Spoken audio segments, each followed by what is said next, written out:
Di ko sukat akalain na si Brony ay susunod sa amin din sa Divisoria. Nabalitaan na kami mapupunta din eh.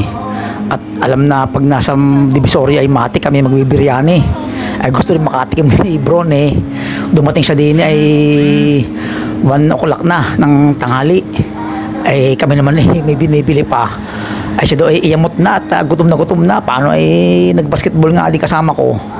Ay kami dumating din sa kainan ay 1:30 na. Ay di 30 minutes nang gutom na. Wala pang almusal.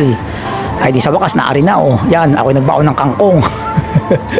Paano ako hindi makakain ng almusal o tanghali no, hapunan ng walang gulay. Ay mapaparami lalo ang kain ng kanin. Ay hindi ko naman trip ang gulay nila. Di ako kangkong na lang may pa. Pero nung ako dumating din eh, sabi ni Brony gusto niyang tikman yung beef shawarma, di nang in-order niya. Tapos akin ay di chicken biryani. Nung nakaraan ako hindi masyadong talab sa akin yung sausawan nilang mahalang. Kaya ako humingi ng siling labuyo at siling green. Ngayon inaubusan ng siling labuyo at siling green. Sabi ko ay ako di makakain ng walang mahalang. Ayun ay naglabas sila ng chili oil, parang chili oil yata yun. Ay kakaiba. Ay yanong sarap aba. Talagang the best ka biryani king. Yanong sarap na inyong sausawan, lalo kung ginanahan din eh. At labas ang aking pawis din eh. Talagang masarap.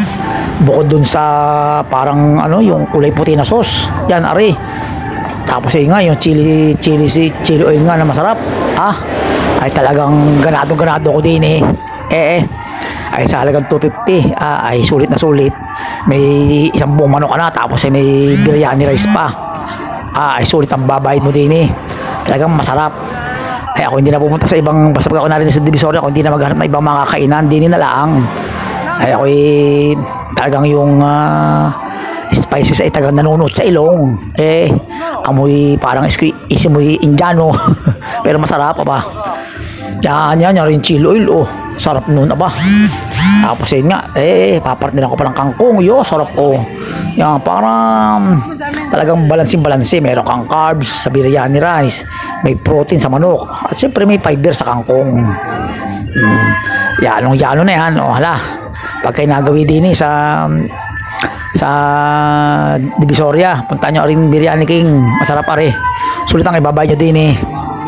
May nagtayo din sa katabi ni Biryani King. Tindahan din ng biryani ang nilagay na tindahan. Kinumpitan siya si Biryani King. Ay kasi may kamahalan kalahating manok ay 300 na kaagad Tapos yun nga may biryani rice din. Ako din na kay Biryani King. Isang buong manok ay 300 250 lang naka promo. Tapos may biryani rice pa aba. Ay sa mga sa budgeted ang sa tight ang budget ay na kay din buong pamilya ng mga kakain. Kasi pag nabitin sa biryani rice, order ka lang ng isa pang kanin 50 petot yaring-yari magbaon ng gulay para lalo mabusog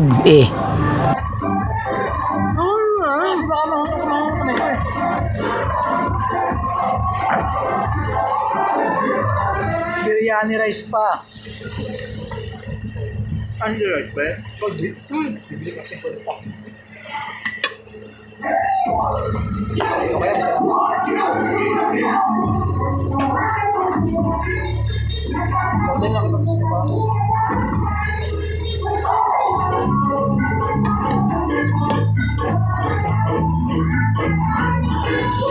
Masarap ang kabila. Sa kabila natikman nyo na. kalahati 500. Ano lahat? Hindi 300 pa naman. 300 naman. 300 kalahati. Alam mo lang nila yun. Kaya nga ako. Ano ba ito dati? Dati hindi rin kasi naging 300. Kasi naging 250 ulit. 300 din yung kabila. Hindi. Ano ba? 300 kalahati. 300. So, kung 600 sa buwan.